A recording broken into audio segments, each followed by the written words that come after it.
Stocks and bonds are up, gold down. You're listening to Charting Wealth's daily review for Wednesday, the 7th of November, 2018. We're going to jump right into these charts. Don't forget our book is for sale. And if you appreciate what we do and would like to sponsor our channel, you can do so at our Patreon page. We have a link in the show notes. And again, depending on your level of sponsorship, we have all sorts of great stuff, including a 15 to 30 minute Q&A once a month.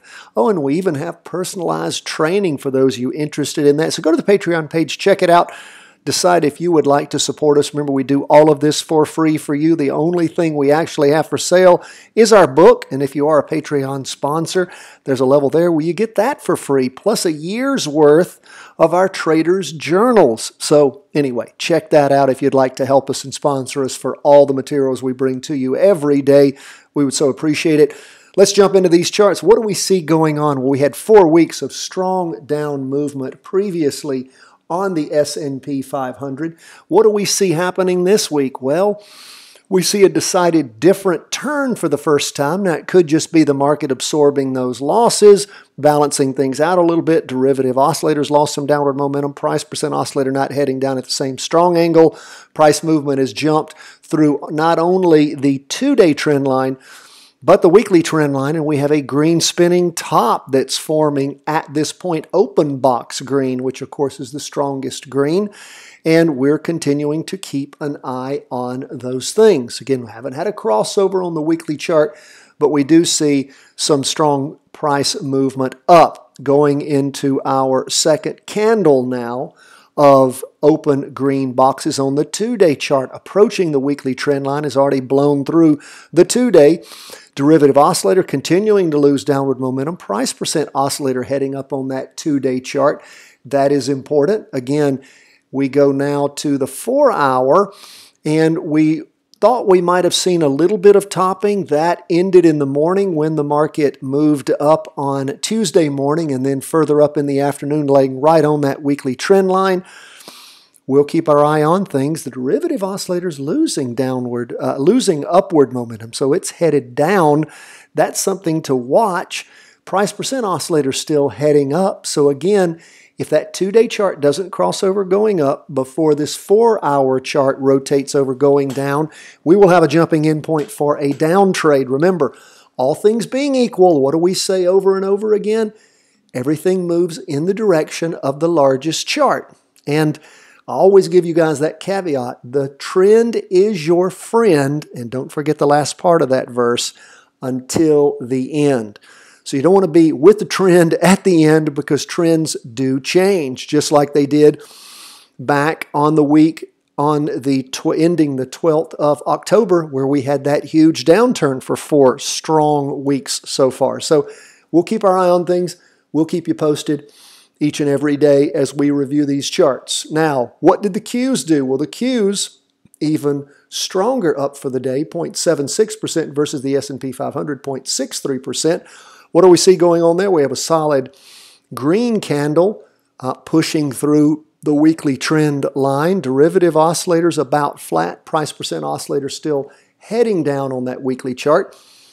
2-day chart, of course, we see not as strong an up movement on this latest, a red spinning top open box, which means indecision somewhat tending down. Derivative oscillators losing downward momentum. Price percent oscillator heading up. Don't have a crossover. So again, we're still primed for more down movement. 4-hour chart. Now again, not super strong. In fact, hasn't hit as high as it was all the way back on the last time it topped out.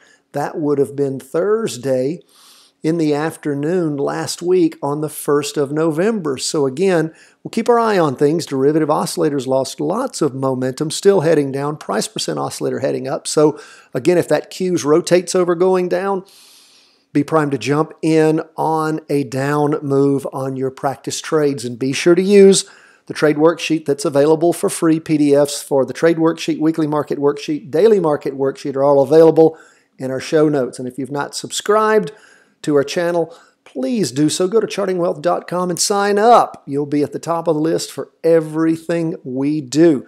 Now, Let's look at TLT, 20-year bonds. Now remember, 20-year bonds are in a confirmed down move on the weekly. Today, we're going to check that out in a minute. It crossed over going up back on the 2nd of November. Price movement is below the weekly trend line. Derivative oscillators losing downward momentum, but that price percent oscillator is heading down. We look at the 2-day chart. It has, of course, crossed back over going down. It crossed over going up on the, I apologize. It crossed over going up back on the 29th. It crossed over going down on the 2nd. And we want to make sure we have that registered right. There we go. Okay. And because what it did is it pulled up and then back over on us. Now, remember the rule here. This is very important for your charting.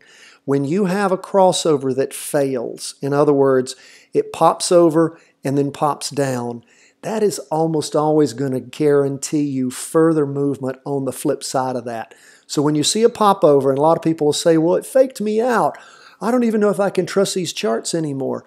When things do tend to do that, if they do that and then they pop back over, typically means you're going to have more of a run on that. So TLT, of course, is primed for down movement. If you remember yesterday, before we get to that 4-hour chart, remember it's still moving down and we haven't had a jumping in spot.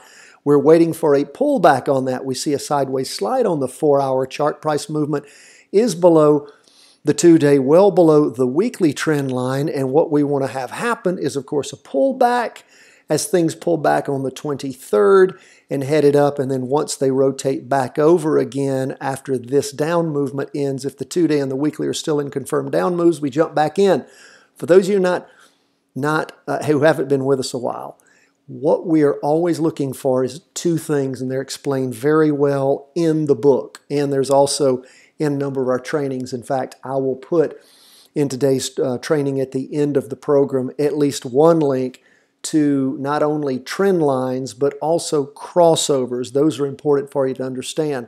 When we have a weekly vertical crossover, we look to get in, because they only form at the end of a week, we look to get in at the next week, at the beginning of that week, on that strong surge of movement in either directions, whether it's a crossover going up, crossover going down, we look to jump in to that trade. We also, when we have both our 2-day and our weekly moving together, and maybe the crossover had happened weeks before, but the weekly and the 2-day are still moving in the same direction. If we have a pullback on the 4-hour chart in the opposite direction of the 2 bigger charts, we then wait for it to pull back in the opposite direction. Then once it crosses back over in the same direction, that's when we jump in. And it's really that simple. But we wait for those things to set up. A lot of times people want to push that stuff. That doesn't make sense and it doesn't work for you. Now we go to gold.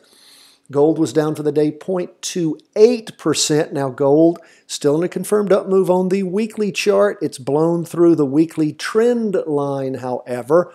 The derivative oscillator is about flat. Price percent oscillator still heading up.